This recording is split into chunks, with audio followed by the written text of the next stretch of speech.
కేంద్రంగా కూటమి ప్రభుత్వంపై తిరుగుబాటు జరిగింది అని చెప్పాలి. అక్కడ ఎంపీ వైఎస్ఆర్సీపీ ఎంపీ గురుమూర్తి గారు, అదేవిధంగా అక్కడ ఎమ్మెల్యేగా పోటీ చేసి ఓడిపోయినటువంటి అభినయ్ రెడ్డి, వీళ్ళిద్దరూ కూడా చాలా బలంగా, చాలా సాహసోపేతంగా, చాలా వ్యవస్థీకృతంగా, చట్టబద్ధంగా కూటమి ప్రభుత్వ అరాచకాలపై తిరుగుబాటు చేస్తున్నారు. ముఖ్యంగా ఎన్నికల కమిషన్ ఈ రాష్ట్ర డీజీపీకి నోటీసులు ఇచ్చే స్థాయికి ఎంపీ గురుమూర్తి గారి పోరాటం చేరింది. డిప్యూటీ మేయర్ ఎన్నికల సందర్భంగా సాక్షాత్తు ఎంపీ తన ఓటు హక్కు వినియోగించుకోవడానికి ఎంపీ గారు, అదేవిధంగా ఆయనతో కూడినటువంటి కొంతమంది కార్పొరేటర్లు వస్తున్నటువంటి బస్సుపై తెలుగుదేశం పార్టీకి చెందినటువంటి రౌడీ మోకలు దాడి చేయటం, ఆ దాడి చేసినటువంటి విజువల్స్ ను నేరుగా ఇటు రాష్ట్ర ఎన్నికల కమిషన్ కు, కేంద్ర ఎన్నికల కమిషన్ కు ఎంపీ గురుమూర్తి గారు పంపించడం. ఇదే సందర్భంలో సుబ్రహ్మణ్య స్వామి గారు కూడా ఇది ప్రజాస్వామ్యంలోని వ్యవస్థలకు ఈ విధమైనటువంటి ఎన్నికలు జరిగేటటువంటి విధానం ఏదైతే ఉందో ప్రజాస్వామ్యానికే మాయని మచ్చ, తూట్లు పొడిచేటటువంటి పరిస్థితి అని చెప్పేసి ఆయన మరోవైపు కోర్టుకు వెళ్లటం, విధిలేని పరిస్థితుల్లో, తప్పనిసరి పరిస్థితుల్లో వాళ్ళ డీజీపీకి నోటీసులు ఇచ్చినటువంటి పరిస్థితి. అదే సందర్భంలో ఎమ్మెల్యేగా పోటీ చేసి ఓడిపోయినటువంటి కరుణాకర్ రెడ్డి గారి కుమారుడు అభినయ్ రెడ్డి, ఆయన నిన్న వినూత్న రీతిలో తన నిరసనని సూపర్ 6 హామీల ఎగవేతపై తన నిరసనను వ్యక్తం చేయటం ద్వారా ఒక ఉద్యమ స్ఫూర్తిని కల్పించి మొత్తం ఆంధ్రప్రదేశ్లోని అన్ని జిల్లాలకు కూడా తన యొక్క స్ఫూర్తిని పంపించగలిగాడు. ఏదైతే ఆర్టీసీ బస్సు వైఎస్ఆర్సీపీకి చెందినటువంటి మహిళా కార్యకర్తలు సగం మంది, అదేవిధంగా వైఎస్ఆర్సీపీకి చెందినటువంటి ఏదైతే మేల్స్ సగం మంది ఎక్కుతారు బస్సు ఎక్కి మగవాళ్ళు మాత్రమే టికెట్ తీసుకుంటారు. మగవాళ్ళు మాత్రమే టికెట్ తీసుకొని ఆడవాళ్ల దగ్గరికి వచ్చేసి కండక్టర్ టికెట్ అడిగితే వాళ్ళు చేతిలో ట్యాబులు పట్టుకొని ఇదిగండి టికెట్ తీసుకోవద్దు అని మా ముఖ్యమంత్రి గారు ఎన్నికల సందర్భంగా వాగ్దానం చేశారు. ఎన్నికల సందర్భంగా వాగ్దానం చేసి ఎవరైనా టికెట్ అడిగితే నా పేరు చెప్పమన్నారు అనేటటువంటి ఆ వాయిస్ ని కండక్టర్కి వినిపిస్తూ, కండక్టర్కి చూపిస్తూ మేము టికెట్ తీసుకోము, 9 నెలలు అయింది పార్టీ అధికారంలోకి వచ్చి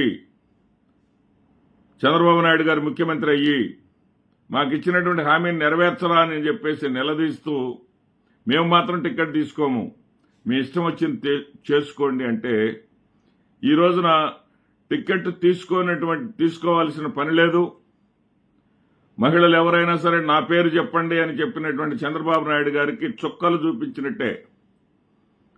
ఆ చంద్రబాబు నాయుడు గారికి ముందు నుయ్యి వెనక గొయ్యిలాగా తయారైంది. ఎందుకంటే ఇదే మహిళల మీద ఆర్టీసీ అధికారులు కేసు పెట్టారు. టికెట్ తీసుకోవట్లేదని కేసు పెట్టడం జరిగింది. అంటే టికెట్ తీసుకోనందుకు చంద్రబాబు గారి మాటలు గాని వింటే మహిళలపై కేసులు పెడతారా అనేటటువంటి పరిస్థితి తీసుకొచ్చారు. ఈ 2 సంఘటనలు చూస్తూ ఉంటే ఇటు గురుమూర్తి గారి ప్రభావంతో కేంద్ర ఎన్నికల కమిషన్ డీజీపీకి నోటీసులు జారీ చేయడం కానివ్వండి, తిరుపతి కేంద్రంగా మహిళా కార్యకర్తలు టికెట్ తీసుకోకుండా తిరుగుబాటు చేయటం కానివ్వండి, ఇవన్నీ కూడా కూటమి చేతగానితనాన్ని, కూటమి ఏదైతే హామీల ఉల్లంఘనని రాష్ట్ర వ్యాప్తంగా ప్రజల్లోకి తీసుకెళ్లడంలో వైఎస్ఆర్సీపీ సక్సెస్ అని చెప్పాలి. గురుమూర్తి గారికి, అభినయ్ రెడ్డి గారికి కూడా, ఇద్దరు కూడా రాష్ట్రంలోని మిగతా వైఎస్ఆర్సీపీ నేతలందరికీ కూడా ఆదర్శంగా నిలిచారంటంలో ఎలాంటి సందేహం లేదు. నమస్తే. తిరుపతి కేంద్రంగా కూటమి ప్రభుత్వంపై తిరుగుబాటు జరిగింది అని చెప్పాలి. అక్కడ ఎంపీ, వైఎస్ఆర్సీపీ ఎంపీ గురుమూర్తి గారు, అదేవిధంగా అక్కడ ఎమ్మెల్యేగా పోటీ చేసి ఓడిపోయినటువంటి అభినయ్ రెడ్డి, వీళ్ళిద్దరూ కూడా చాలా బలంగా, చాలా సాహసోపేతంగా, చాలా వ్యవస్థీకృతంగా, చట్టబద్దంగా కూటమి ప్రభుత్వ అరాచకాలపై తిరుగుబాటు చేస్తున్నారు. ముఖ్యంగా ఎన్నికల కమిషన్ ఈ రాష్ట్ర డీజీపీకి నోటీసులు ఇచ్చే స్థాయికి ఎంపీ గురుమూర్తి గారి పోరాటం చేరింది. డిప్యూటీ మేయర్ ఎన్నికల సందర్భంగా సాక్షాత్తు ఎంపీ తన ఓటు హక్కు వినియోగించుకోవడానికి ఎంపీ గారు, అదేవిధంగా ఆయనతో కూడినటువంటి కొంతమంది కార్పొరేటర్లు వస్తున్నటువంటి బస్సుపై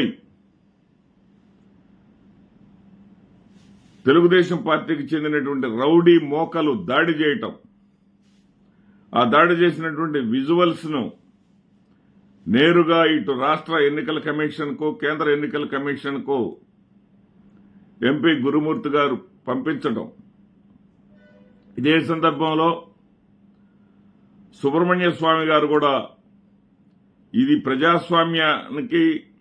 ప్రజాస్వామ్యంలోని వ్యవస్థలకు ఈ విధమైనటువంటి ఎన్నికలు జరిగేటటువంటి విధానం ఏదైతే ఉందో ప్రజాస్వామ్యానికే మాయని మచ్చ, తూట్లు పొడిచేటటువంటి పరిస్థితి అని చెప్పేసి ఆయన మరోవైపు కోర్టుకు వెళ్లటం, విధిలేని పరిస్థితుల్లో, తప్పనిసరి పరిస్థితుల్లో వాళ్ళ డీజీపీకి నోటీసులు ఇచ్చినటువంటి పరిస్థితి.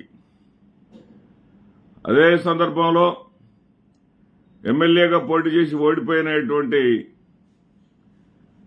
కరుణాకర్ రెడ్డి గారి కుమారుడు అభినయ్ రెడ్డి, ఆయన నిన్న వినూత్న రీతిలో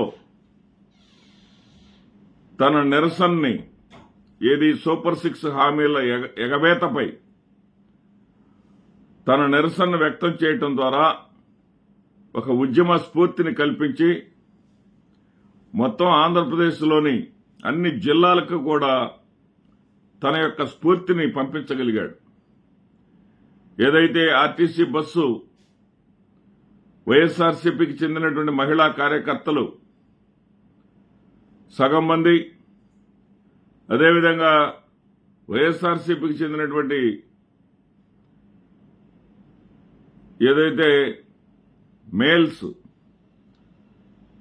సగం మంది ఎక్కుతారు. బస్సు ఎక్కి మగవాళ్ళు మాత్రమే టికెట్ తీసుకుంటారు.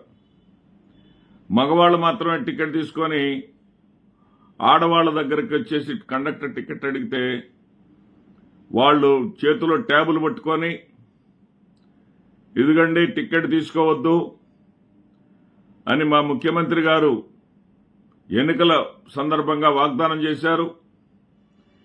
ఎన్నికల సందర్భంగా వాగ్దానం చేసి ఎవరైనా టికెట్ అడిగితే నా పేరు చెప్పమన్నారు అనేటటువంటి ఆ వాయిస్ని కండక్టర్కి వినిపిస్తూ, కండక్టర్కి చూపిస్తూ మేము టికెట్ తీసుకోము, 9 నెలలు అయింది పార్టీ అధికారంలోకి వచ్చి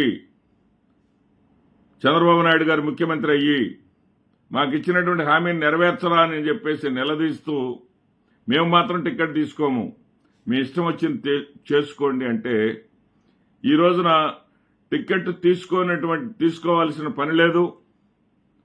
మహిళలు ఎవరైనా సరే నా పేరు చెప్పండి అని చెప్పినటువంటి చంద్రబాబు నాయుడు గారికి చుక్కలు చూపించినట్టే.